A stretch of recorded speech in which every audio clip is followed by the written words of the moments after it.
Il me transporta en vision divine sur la terre d'Israël et me plaça sur une montagne très élevée, sur laquelle, du côté du midi, semblaient s'élever les édifices d'une ville.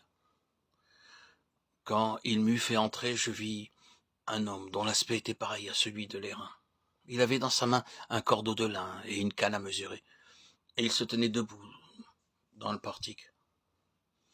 Cet homme me dit, « Fils d'homme, regarde de tes yeux, écoute de tes oreilles, et fais attention aux choses que je vais te montrer, car c'est pour qu'on te fasse tout voir que tu as été amené ici. Fais donc connaître à la maison d'Israël tout ce que tu vas voir. » Ézéchiel 42:4.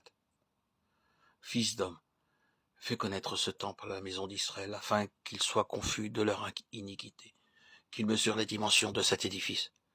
Quand ils seront confus de tout ce qu'ils ont fait, expose-leur le plan de ce temple, sa disposition, ses sorties, ses entrées, toutes ses parties, toutes ses dimensions, ses règles et ses lois.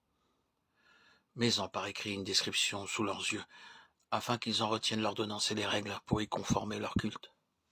Ézéchiel 43:10-11. Aussitôt une voix se fit entendre des cieux, disant, « Celui-ci est mon fils bien-aimé, en qui j'ai mis toute mon affection. » Matthieu 3:17. En ce temps-là, Jésus prononça ces paroles. « Je te loue, ô Père, Seigneur du ciel, de la terre, de ce que tu as caché ces choses aux sages et aux intelligents, et de ce que tu les as révélées aux petits enfants. Oui, Père, il en est ainsi, parce que tu l'as trouvé bon. Toutes choses m'ont été remises par mon Père. Nul ne connaît le Fils si ce n'est le Père, et nul ne connaît le Père si ce n'est le Fils, et celui à qui le Fils aura voulu le révéler. Venez à moi, vous tous qui êtes fatigués et chargés, je vous soulagerai. Cherchez-vous de mon joug, et apprenez de moi, car je suis doux et humble de cœur, et vous trouverez le repos de vos âmes. Car mon joug est doux et mon fardeau léger. » Matthieu 11:25-30.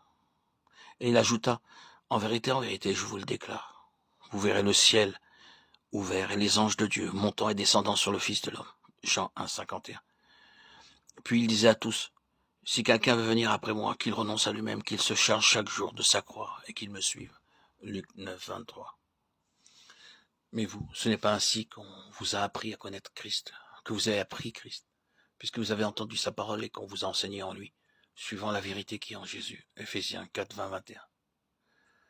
La parole fondamentale pour notre intention présente est dans les passages que nous venons de lire, celle que nous avons dans Matthieu 11:29. « Chargez-vous de mon joug et apprenez de moi. Apprenez de moi. » L'apôtre Paul, de façon légèrement différente, exprime la pensée du Seigneur. Mais vous, ce n'est pas ainsi que vous avez appris Christ. Éphésiens 4:20. Si nous laissons de côté un tout petit mot, cela fera toute une différence. Mais nous aurons le sens véritable de la pensée. Le Seigneur Jésus, tandis qu'il était ici-bas, ne pouvait exprimer sa pensée que de manière toute objective, car le moment de l'expérience subjective n'était pas encore arrivé. Il devait donc dire « Apprenez de moi ». Mais lorsque fut venu le moment de l'expérience subjective, le Saint-Esprit qui inspire l'apôtre le fait enlever le « de » et dire « Apprenez Christ ». Je suis entièrement convaincu que la plupart d'entre nous discernons d'emblée en cela précisément le défaut d'une très grande partie du christianisme populaire d'aujourd'hui, devenu une sorte d'imitation objective de Jésus, imitation qui n'arrive à rien au lieu d'une connaissance subjective de Jésus, qui signifie vie.